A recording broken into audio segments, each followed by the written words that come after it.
I'm going to talk through some of my favorite things that you can make yourself to save you some cash. Item number one that you can make instead of buying to save money is greetings cards. In recent years, I've had a bit of an issue with things that I buy that get thrown away almost instantly. Although some cards I have kept from special people or special events, the majority just end up on the recycling pile. For this reason, I decided to do two things.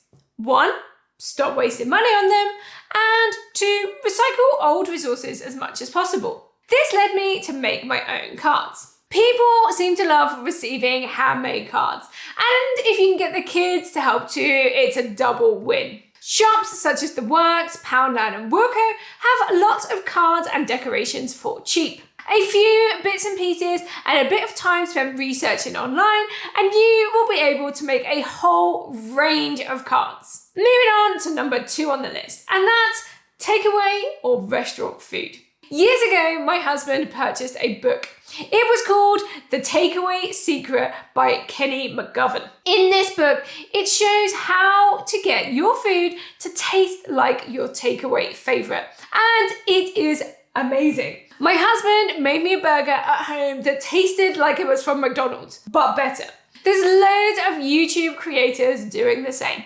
So next time you feel like splurging out in a restaurant or for a takeaway, maybe spend a bit less getting some treat food that you can cook at home. Coming in at number 3, gift wrap.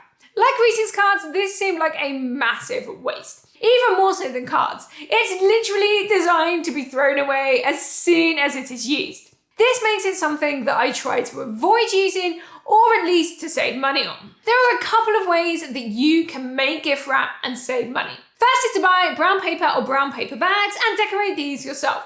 My children love helping me with these and we use stamps and paints to create our own patterns. Another method is to use fabric wrap. This is a good one for those of you trying to be more eco-friendly too, but it can be less cost-effective in the beginning. Wrapping your gifts in beautiful fabrics means that they can be used again and again. I found that when I started using fabric wrap, people were a little unsure of what to do with it. But now they either keep it and wrap gifts they have given to me in it, or they will give it straight back to use again.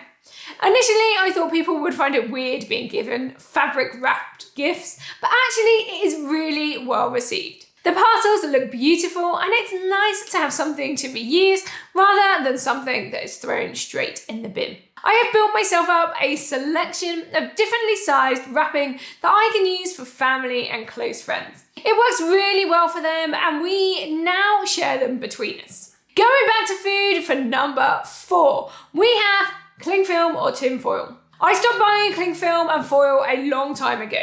Instead, I chose more eco-friendly alternatives. One of my favourite swaps is beeswax wraps. There are lots of these on the market now that you can buy and they do look beautiful. However, there are some relatively simple to make and much cheaper too. All you need is some beeswax pellets and some selections of fabric in the size that you want. Some people add other things to the wax, but ultimately this is all you need. They make great gifts too. Sticking the food and getting yummier is number 5, birthday cakes. When I found out I was a celiac, my world of choice suddenly shrunk. In order to get the same foods that I had enjoyed eating before, I had to up my skills in the kitchen. Luckily, I realised that this not only allowed me to carry on eating many of the things that I had before, but also to save a lot of money too. Birthday cakes are a great example of this. Now, I'm not sitting here saying that I'm an amazing baker, nor am I any good really at decorating cakes.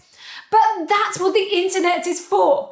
If you've got an idea in mind, you look online and see if you can get some hints and tips on how to make it yourself. If you're worried that your skills are generally poor, then focus on the taste. Most people don't mind what it looks like once they start eating it. Sticking on the birthday theme is number 6, party stuff. As my eldest has gotten older, the pressure for increasingly elaborate parties mounts. Luckily, so far, we've been able to have low-key events and not have to pay out too much. However, the costs soon mount up when you factor in activities, food, decorations, party bags. Creating many of these things yourself, including hosting the party in your home, can save you a lot of money. We have saved a lot of money in the past by decorating our own party bags. The children helped with this, so it was an afternoon of painting too. We have put together our own party bag gifts, including selections of sweets made from larger bags. All of these costs may seem small, but when you add up the overall cost of the party, it soon mounts up. I'd rather save some of that money and have a day out as a family instead. For number 7, salads and salad dressings. Convenience is expensive, and nowhere is this more noticeable than in pre-packaged salads. Don't even get me started on all the plastic that they come in. I love salad. It's great as a side dish or as a main meal, and the supermarkets know this. They get their own beautiful looking selections to tempt you in, but you can create the exact same thing for far less money and minimal work. I started taking salads to work several years ago. On a Sunday evening, I would make a batch with the expectation that it would last me a couple of days. Each day, I would change up the content by including leftovers from the previous night. Salad dressings are all easily created at home for a fraction of the price. Plus, you get to create them exactly to your taste. Yum. Number 8, kids' food and snacks. The inventor of the cheese stick was on to a winner there. My kids love cheese sticks. Well, they just love cheese, and the stick form makes it easier to hold. When you look at many snack products aimed at kids, they normally fall into one of 2 categories. 1, processed foods that kids don't need to eat anyway, or 2, food that they should eat dressed up pretty to encourage them to eat it. Now, I buy a big lump of cheese and make it stick-shaped. It saves so much money. Yogurt is another one. Buy a big pot and portion it off. For other meal times, my kids will just eat what we eat. Sometimes I'll reduce the spice or do a slightly different side, but the rest of the time they eat what we eat. It makes life a lot easier and cheaper. You may have to get a little creative with number 9. Gifts. Now this one is really going to depend on your skill set and what the person you are buying for likes. But there are lots of lovely things that you could make for your family and friends that would cost a fraction of the price of buying them a reasonable gift. For a while, I made my friends body scrubs. At the most basic level, these were just coconut oil and sugar, and I added different elements to give different scents and benefits. I also made wooden toys for children as birthday gifts. You can buy the blanks online for really cheap, and then I used toy-safe paint and sealer to decorate them. They turned into really unique presents. Play to your strengths. Perhaps you can crochet, knit, or sew. Maybe it's painting or woodwork, but I am sure there is something you can make that your family and friends will like. Failing that, get the kids to make it. They'll love it then. This next one could save you quite a bit. Number 10, makeup and skincare products.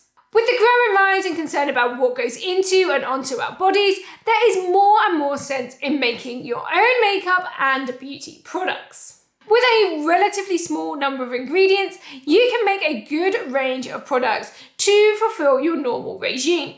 From moisturizers to eyeliners to the body scrubs mentioned in the point previously, you can make it all and save money on the big brands whilst still looking your best. The added benefit is you know exactly what has gone into it all. It's great for your pocket and the environment, and for you too. Number 11, cleaning cloths and kitchen roll. We don't use kitchen roll or wet wipes in this house. Instead, we use reusable wipes that we can wash and use again and again. These save money in the long run, as washing them is cheaper than buying their disposable counterparts. However, you can save money by making your own in the first place. I make lots of our wipes from old clothes, particularly my children's clothes, which have been outgrown rapidly or stained with some sort of food like baked beans. Rather than throwing them away, I cut them up and reuse them for cleaning up spills. As they wear out, I use them for dirtier and dirtier jobs until at last I use them for soaking up oil and eventually binning. For number 12, cloth pads. So one of the things that drew me to using cloth pads was that they came in all sorts of shapes, sizes and patterns.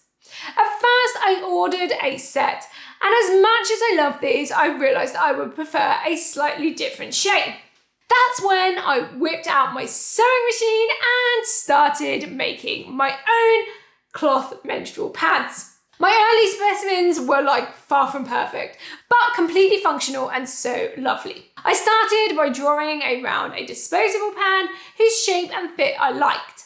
I then tweaked the design to incorporate aspects that suited me. My current favourite designs are perfect for me. Not only are they a perfect product for me, but you can make them out of all sorts of things. The first few I made were constructed out of layers of old t-shirts to give absorbency, topped with some pretty cotton that I'd stashed for a future project.